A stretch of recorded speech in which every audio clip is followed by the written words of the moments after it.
हवा महल।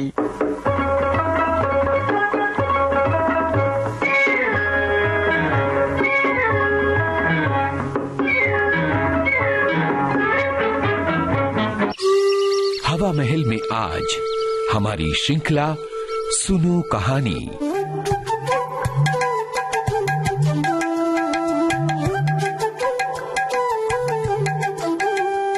सुनो कहानी।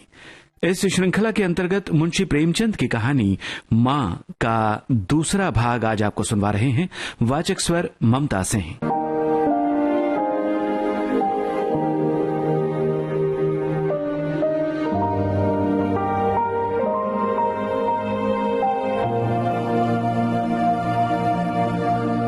पिछले हफ्ते आपने सुना करुणा के पति आदित्य कारावास की तकलीफ दे सजा काटकर घर लौट रहे हैं।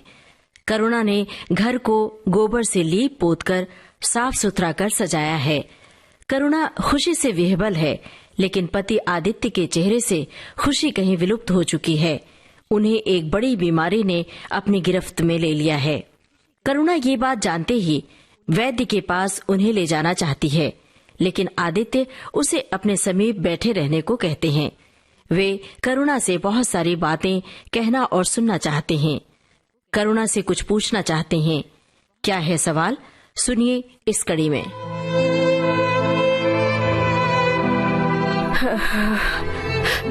कह नहीं सकता कब आवाज बंद हो जाए। जो कुछ कहना है कह डालना चाहता हूँ, क्यों वो लालसा ले जाऊं। मेरे एक प्रश्न का जवाब दोगी? पूछूं? करुणा के मन की सारी दुर्बलता, सारा शोक, सारी वेदना मानो लुप्त हो गई और उनकी जगह उस आत्मबल का उदय हुआ जो मौत पर हंसता है और विपत्ति के सांपों से खेलता है। रत्न जड़ित मखमली म्यान में जैसे तलवार छिपी रहती है, जल के कोमल प्रवाह में जैसे असीम शक्ति छिपी रहती है, वैसे ही रमणी का कोमल हृदय साहस और धैर्य को अपनी गोद में छिपाए रहता है। क्रोध जैसे तलवार को बाहर खींच लेता है, विज्ञान जैसे जल शक्ति का उद्घाटन कर लेता है, वैसे ही प्रेम रमणी के साहस और धैर्य को प्रदीप्त कर देता है। करुणा ने पति के सिर पर हाथ रखते हुए कहा, पूछते क्यों नहीं प्यारे, पूछो ना, पूछो। आदित्य ने करुणा के हाथों के कोमल स्पर्श का अनुभव करते हुए कहा, तुम्हारे विचार में मेरा जीवन कैसा था, बताओ ना, बधाई के योग्य। देखो, तुमने मुझसे कभी पर्दा नहीं रखा, इस समय भी स्पष्ट ही कहना। तुम्हारे विचार में मुझे अपने जीवन पर हंसना चाहिए या रोना चाहिए? करुणा ने उल्लास के साथ कहा, ये प्रश्न क्यों करते हो प्रियतम? क्या मैंने तुम्हारी कभी उपेक्षा की है? तुम्हारा जीवन देवताओं का सा जीवन था, निस्वार्थ, निर्लिप्त और आदर्श।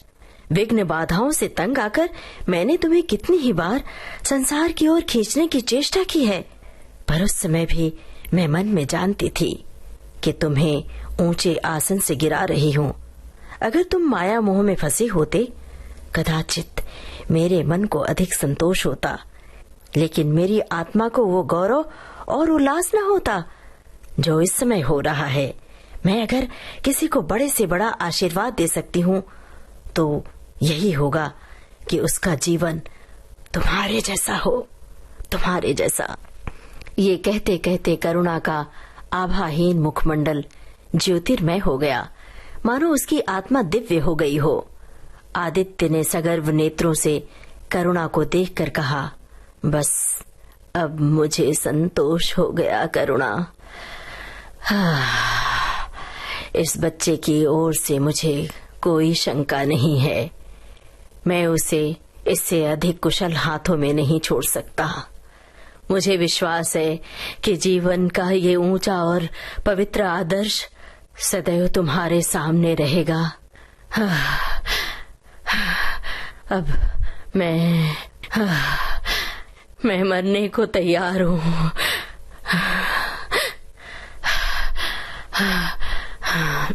7 बरस बीत गए। बालक प्रकाश अब 10 साल का रूपवान, बलिष्ठ, प्रसन्न मुख कुमार था।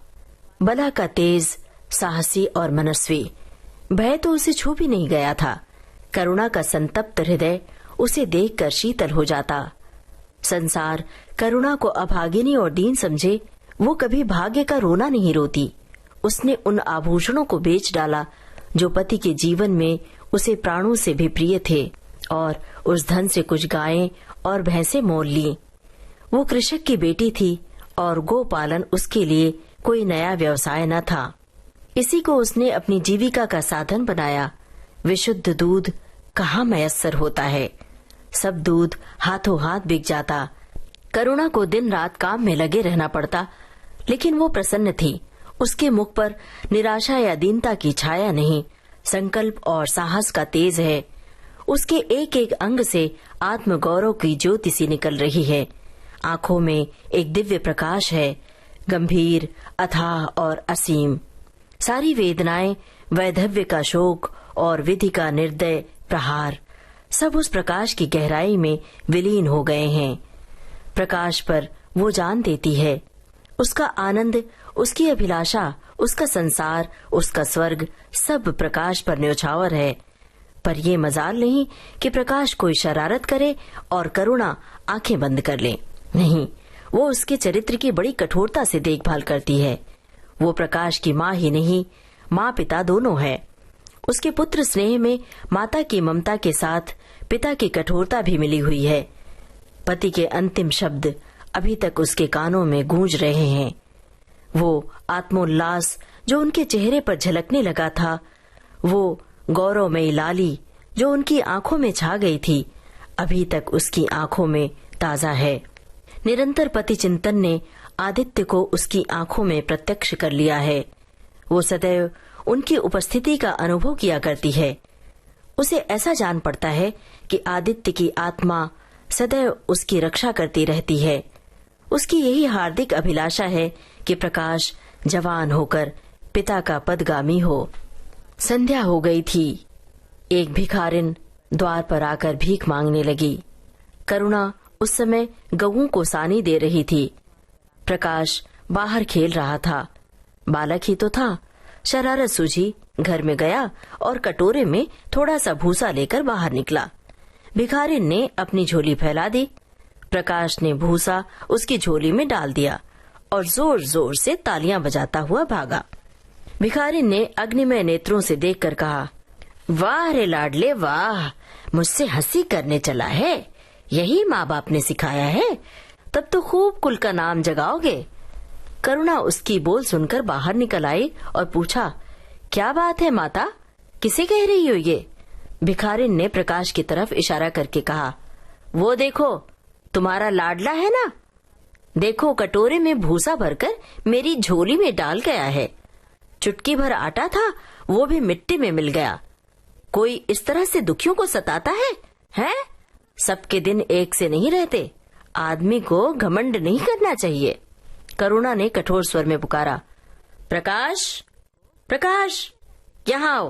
प्रकाश लज्जित न हुआ, अभिमान से सिर उठाए आया और बोला, ये हमारे घर भीख मांगने क्यों आई हैं? कुछ काम क्यों नहीं करती? करुणा ने उसे समझाने की चेष्टा करके बोली, शर्म नहीं आती तुम्हें? हाँ, उल्टे आंखें दिखाते हो। शर्म? शर्म मुझे क्यों आए? ये क्यों रोज रोज भीख मांगने आती है? हमारे यहाँ क्या कोई चीज मुफ्त में आती है? करुणा बोली, तुम्हें कुछ नहीं देना था तो सीधे कह देते ना। जाओ, तुमने ये शरारत क्यों की? चले जाओ यहाँ से।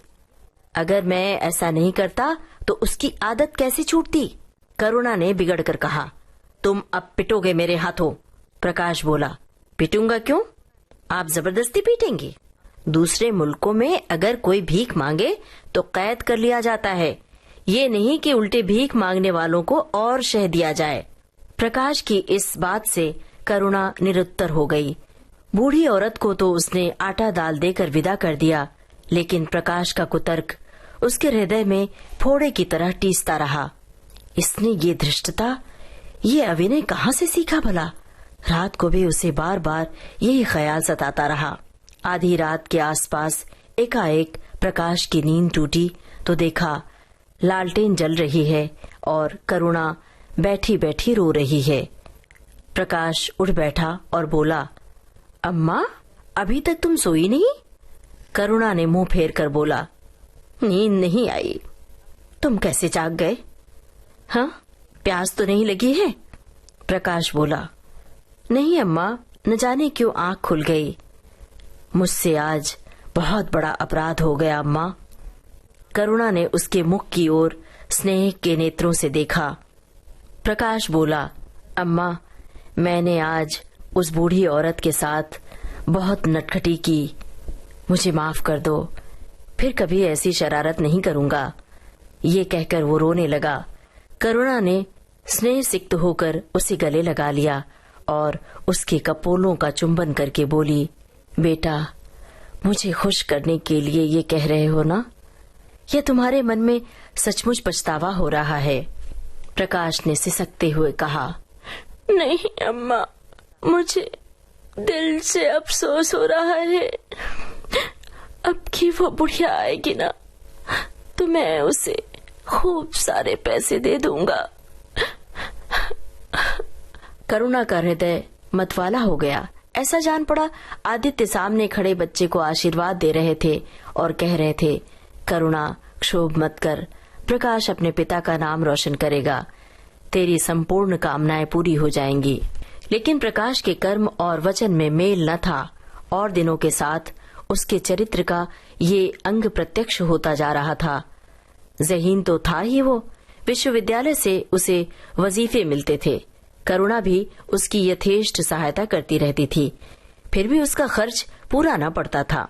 वो मितव्ययिता और सरल जीवन पर विद्वता से भरे हुए व्याख्यान दे सकता था, पर उसका रहन सहन और फैशन बढ़ता ही जा रहा था। प्रदर्शन की धुन हमेशा सवार रहती थी। उसके मन और बुद्धि में निरंतर द्वंद्व होता रहता था। मन जाति की ओर था, बुद्धि अपनी ओर। बुद्धि मन को दबाए रखती थी। उसके सामने मन की एक न चलती थी। जाति सेवा ऊसर की खेती है। वहाँ बड़े से बड़ा उपहार जो मिल सकता है वो है गौरव और यश, पर वो भी स्थायी नहीं। इतना अस्थिर कि एक क्षण में जीवन भर की कमाई पर पानी फिर सकता है। अतएव उसका अंतःकरण अनिवार्य वेग के साथ विलासमय जीवन की ओर झुकता था। यहाँ तक कि धीरे धीरे उसे त्याग और निग्रह से घृणा होने लगी। वो दुरवस्था और दरिद्रता को ये समझने लगा। उसके हृदय न था, भाव न थे, केवल मस्तिष्क था। मस्तिष्क में दर्द कहाँ, दया कहाँ? वहाँ तो तर्क है, हौसला है, मंसूबे हैं। मुंशी प्रेमचंद की लिखी माँ इस कहानी का दूसरा भाग अभी आपने सुना। सुनो कहानी के अंतर्गत वाचिका ममता सिंह, प्रस्तुतकर्ता हर्षवर्धन गवई। इस कहानी का तीसरा भाग हम आपको सुनवाएंगे अगले सप्ताह आज ही के दिन रात 8 बजे। सुनो कहानी।